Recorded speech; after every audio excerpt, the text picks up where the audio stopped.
Sample question number 16 here is the transition from solid state into a gaseous state without passing through a liquid state is known as. This is the concept related with the change of states of matter, solid to liquid, liquid to gaseous, and what are the process are called, right? So that is the question here talking about the transition from solid state into a gaseous state without passing through a liquid state is known as. So what is actually, you might be studied this one in chemistry, because why this question appearing under the physics is because there is one topic called the thermal physics. They are asking a basics definition as well. So whenever we are applying a heat to the body, whenever we are applying the heat to the object, two things can happen with it. Either the temperature of the object changes or the shape of the object changes. So that is what we study about the calorimetry. So calorimetry is the concept mentioned according to the MOE physics topics.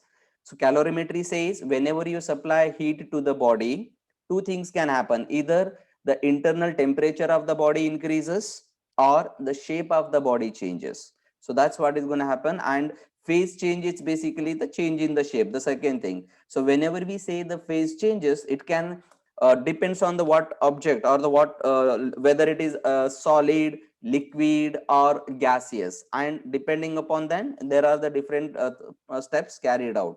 So but here in this question I need to make sure that what it is called when something goes directly from uh, a solid state to the gaseous state. So what it is called?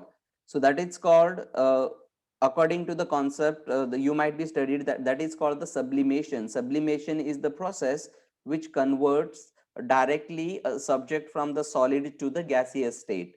Okay, and reverse of it, the reverse of it is called the deposition. Converting solid to gaseous is the sublimation, and the converting gaseous to the solid back is the deposition. I can say solid to gas is the sublimation, what we are representing here, sublimation, and gas to solid reverse is called the deposition. Deposition. All right. And what is the boiling now? If a substance you are converting, boiling point is basically converting like this. Boiling is like converting solid to liquid. That is when you apply heat, the boiling. So this is not the process. So boiling is basically increasing the temperature. What is the evaporation? Evaporation is basically converting liquid to gas. So evaporation says converting if you are converting liquid to gaseous, so liquid to gas, this says that process is called the evaporation. And reverse process is called converting gas to the liquid. This is called condensation. Condensation. So evaporation and the condensation. And what is the melting? Melting is the process which is converts the solids to the liquid. So solid to liquid conversion, that process is called melting. So melting is the process which converts solid to liquid, and it reverse converting liquid to solid. This process is called freezing. Example, water to ice and ice to water, reverse, vice versa. That is what the melting process. So all among these options A, B, C, D, we can go with the sublimation. That is the process which converts directly solid to gas without involving a liquid state in between. So that's why sublimation is the right answer to the question.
Sample question number 16 here is the transition from solid state into a gaseous state without passing through a liquid state is known as. This is the concept related with the change of states of matter, solid to liquid, liquid to gaseous, and what are the process are called, right? So that is the question here talking about the transition from solid state into a gaseous state without passing through a liquid state is known as. So what is actually, you might be studied this one in chemistry, because why this question appearing under the physics is because there is one topic called the thermal physics. They are asking a basics definition as well. So whenever we are applying a heat to the body, whenever we are applying the heat to the object, two things can happen with it. Either the temperature of the object changes or the shape of the object changes. So that is what we study about the calorimetry. So calorimetry is the concept mentioned according to the MOE physics topics. So calorimetry says whenever you supply heat to the body, two things can happen. Either the internal temperature of the body increases or the shape of the body changes. So that's what is going to happen. And phase change is basically the change in the shape, the second thing. So whenever we say the phase changes, it can depends on the what object or the what whether it is solid, liquid or gaseous, and depending upon that there are the different steps carried out. So but here in this question I need to make sure that what it is called when something goes directly from uh, a solid state to the gaseous state. So what it is called? So that is called according to the concept you might be studied, that is called the sublimation. Sublimation is the process which converts directly a subject from the solid to the gaseous state. Okay, and reverse of it, the reverse of it is called the deposition. Converting solid to gaseous is the sublimation, and the converting gaseous to the solid back is the deposition. I can say solid to gas is the sublimation, what we are representing here, sublimation, and gas to solid reverse is called the deposition. Deposition. All right. And what is the boiling now? If a substance you are converting, boiling point is basically converting like this. Boiling is like converting solid to liquid. That is when you apply heat, the boiling. So this is not the process. So boiling is basically increasing the temperature. What is the evaporation? Evaporation is basically converting liquid to gas. So evaporation says converting if you are converting liquid to gaseous, so liquid to gas, this says that process is called the evaporation. And reverse process is called converting gas to the liquid, this is called condensation. Condensation. So evaporation and the condensation. And what is the melting? Melting is the process which is converts the solids to the liquid. So solid to liquid conversion, that process is called melting. So melting is the process which converts solid to liquid, and it reverse converting liquid to solid, this process is called freezing. Example, water to ice and ice to water, reverse, vice versa. That is what the melting process. So all among these options A, B, C, D, we can go with the sublimation. That is the process which converts directly solid to gas without involving a liquid state in between. So that's why sublimation is the right answer to the question.